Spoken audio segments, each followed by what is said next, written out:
একজন শিক্ষার্থীও কেন বন্যার পানিতে কষ্ট করে পরীক্ষাতে বসবে? 15 লক্ষ শিক্ষার্থীর জীবন যে পরীক্ষার সাথে জড়িয়ে রয়েছে, 8 দিনে ক্ষয়ক্ষতি পূরণ করা কোনোভাবেই সম্ভব না। রাসেল ভাইপার সহ বিভিন্ন যে দুর্যোগপূর্ণ পরিস্থিতি, এটা কিন্তু আগে ছিল না, বা এটা যে শুধুমাত্র সিলেট বোর্ডে যে বন্যা হয়েছে তা কিন্তু না। আমরা বারবার করে উল্লেখ করছি যে 2টি মাস যদি আমাদেরকে সময় দেওয়া হয়, পাবলিক পরীক্ষায় কিভাবে বসবে শিক্ষার্থীরা? যে ভালো নেই শিক্ষায় আমাদের কোনো দাবি নেই, কোনো যুক্তি নেই, কোনো কিচ্ছু নেই। আমাদের শুধুমাত্র অনুরোধ যে আমাদেরকে 2 মাস পরীক্ষা পিছিয়ে দেওয়া হোক।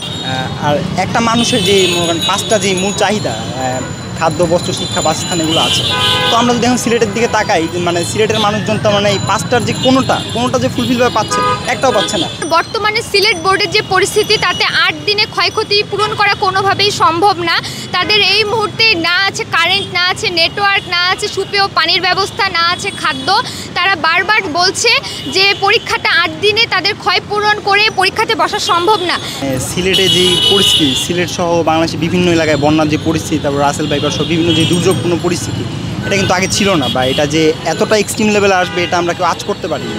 তো এখন যদি মনে করেন পরীক্ষা না পেছানো হয়, তাহলে সিলেট সহ যে বিভিন্ন এলাকাগুলো আছে, এই এলাকার শিক্ষার্থীগুলো তার মানে একটা চরম বিপর্যয়ের মধ্যে চলে যাবে। শুধুমাত্র সিলেট বোর্ডে যে বন্যা হয়েছে তা কিন্তু না।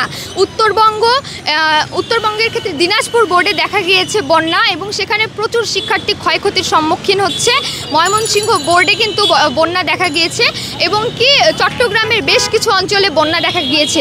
একজন শিক্ষার্থীও কেন বন্যার পানিতে কষ্ট করে পরীক্ষাতে বসবে? এই বন্যার মাস, এই দুর্যোগপূর্ণ মাস, জুন জুলাই মাস, প্রাকৃতিক বিপত্তি সমূহ এখানে কিন্তু থেকেই যায় বারবার।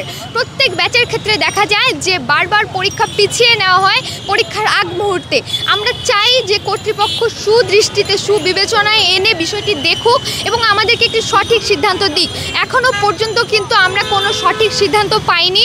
আমরা বারবার করে উল্লেখ করছি যে 2টি মাস যদি আমাদেরকে সময় দেওয়া হয়, সেক্ষেত্রে কিন্তু দেশে, রাষ্ট্রের কোনো ক্ষতি হচ্ছে না, আর্থিক কোনো ক্ষতি হচ্ছে না, বরঞ্চ শিক্ষার্থীরা মানসিকভাবে প্রস্তুতি গ্রহণ করতে পারবে, এবং তারা ক্ষয়ক্ষতির সম্মুখীন থেকে বের হয়ে এসে তারা প্রস্তুতি গ্রহণ করে, ভালো একটি প্রস্তুতি গ্রহণ করে পরীক্ষাতে বসতে পারবে।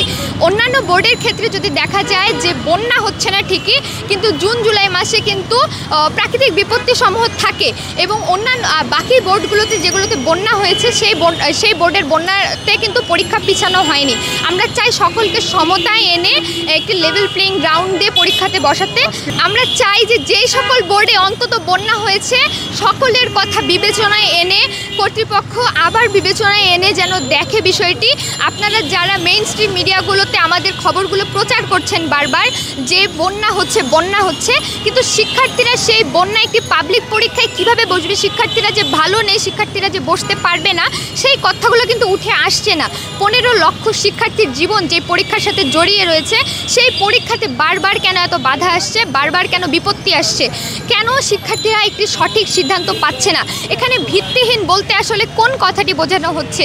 আমরা চাই যে কর্তৃপক্ষ আমাদের এই বিষয়টি বিবেচনায় এনে সঠিক একটি তথ্য দিক। আমরা কোনো ভিত্তিহীন কথা বলছি না। বারবার বন্যার কারণে আমরা পিছিয়ে পড়তে চাই না।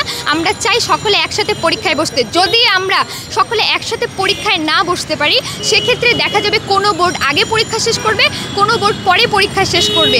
একজন শিক্ষার্থীর জন্য মানসিকভাবে এটি বিপর্যয়ের কারণ হতে পারে, কারণ কোনো একই পরীক্ষা, একটি পাবলিক পরীক্ষার ক্ষেত্রে শিক্ষার্থীরা কেউ আগে শেষ করবে, কেউ পরে শেষ করবে, এতে কিন্তু একটি লেভেল প্লেইং গ্রাউন্ড নিশ্চিত করা যাচ্ছে না।